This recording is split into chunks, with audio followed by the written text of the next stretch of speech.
Obviously, there's been plenty of interest around the women's team this season, unsurprisingly so, given how well we've been doing.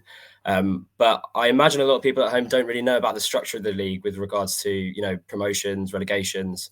So just wanted to ask you, Colin, if we do keep winning, could you potentially explain to the fans what that means, or what the RFL hopes will happen eventually? So in terms of this season, this is only season 2 for the Women's Super League South.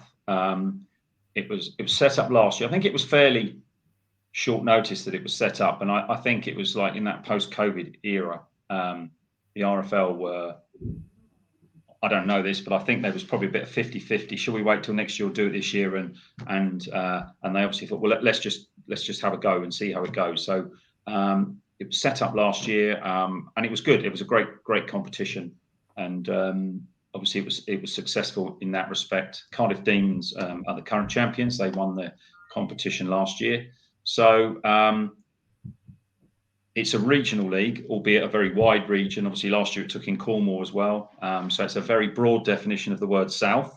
But it's also, probably focused very much on those non-heartland teams. So my understanding is that what the RFL would like is to have maybe another 2, 3, or in total maybe 4 regional super leagues that would feed into the Super League, which would mean, I assume it would mean playoffs between the groups, with eventually a winner who would be the team that get promoted. So I don't know that. You're probably best to ask the RFL, but that's the sort of impression I've got from meetings I've been to in the past. In terms of the current structure, it is a standalone competition, and it culminates in the grand final, which is on the August bank holiday weekend. So it's the regular season finishes, everyone plays each other once, and then there is a top 4 playoff. So and then the winners of those 2 games play in the grand final for the rights to themselves Women's Super League South champions. And I know that you will obviously be interested in that kind of progression. Do you think there are other clubs in the league that also would be interested in that form of progression, potentially getting promoted to the Super League? Yeah, it's a difficult one, because I think obviously you'd have to ask those clubs. When you look around the league, you think certainly, Cardiff Demons seem to have the infrastructure, and the way they feed into the Welsh team is excellent. And you can see this year the improvement just after a year or so of having that system in place, how much they improved against in their match against England. I think it was a greatly improved performance. So that really works for them. I would assume that they probably would want to kick on and do that. Certainly at the Super League Nines this year at the beginning of May, ourselves, Bedford and the Golden Ferns were the teams that were represented. We're the ones that went up and played against, we played Featherstone Rovers, we played Leeds Rhinos and the Warrington second team.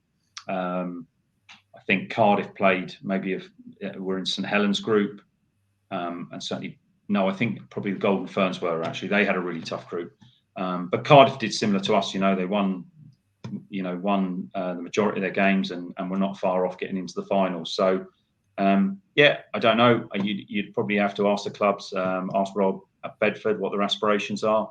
I think it's quite transitional as well, because you have new teams come in, and like we had Oxford come in this year, and hopefully Nottingham will be in one of the competitions next year. Their hopes and aspirations are going to be different in the short term, aren't they? But maybe in the medium and longer term, that's where they want to be.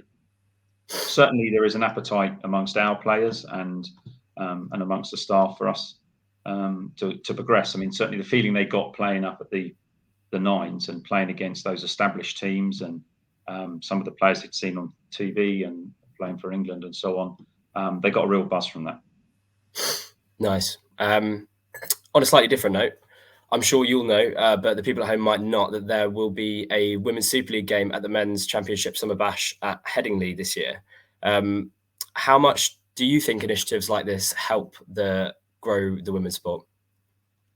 I think it's great. I think the exposure, the increased exposure of women's rugby league has been exponential, hasn't it, over the last couple of years?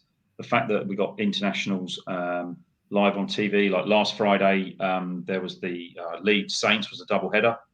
The women played at 5:30, and then the men played at 7:45, 8 o'clock on TV. I mean, that's fantastic for the game and for the coverage. And you can see that's reflected in the more greater profile of the players. It's reflected in greater numbers of people coming to watch it. I mean, I watched the State of Origin women's game in Australia on the weekend, and they had 11,000 fans watching that as a standalone game in Canberra. And, you know, that type of thing really, you know, it excites you and think, you know, that it's really growing rapidly. And any of those type of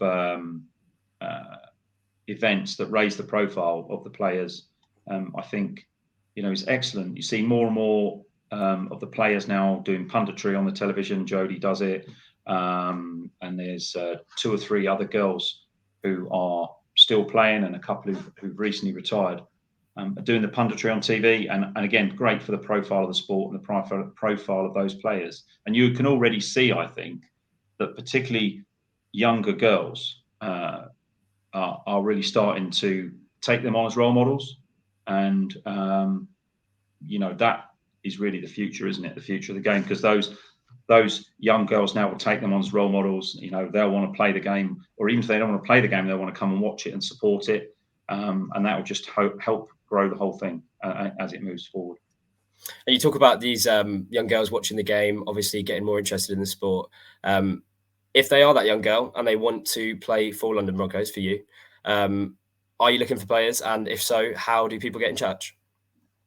Okay, so if you are 16 plus and you want to come and play in the women's team, you can just make contact with the club. There is the email address, or via Instagram or Twitter.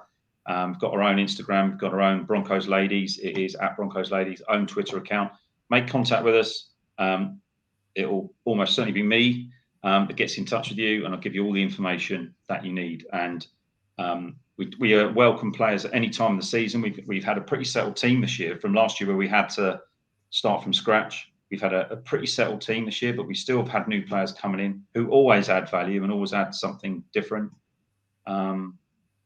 In the future, we'd love to run like a developmental squad as well, to play games regularly through the season. I think that would be great.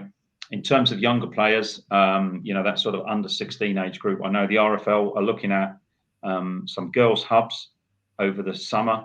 So there will be some opportunities for girls to play the game. And it's something that I feel quite passionate about. That's where we need to go next. We need to start creating those players from a lot younger age, as happens up in, you know, in areas within the north of England. And also, I think the Golden Ferns, to be fair, have been doing some good work in the community and in the schools. And I think that's where we need to go to get that, to develop that new generation of players.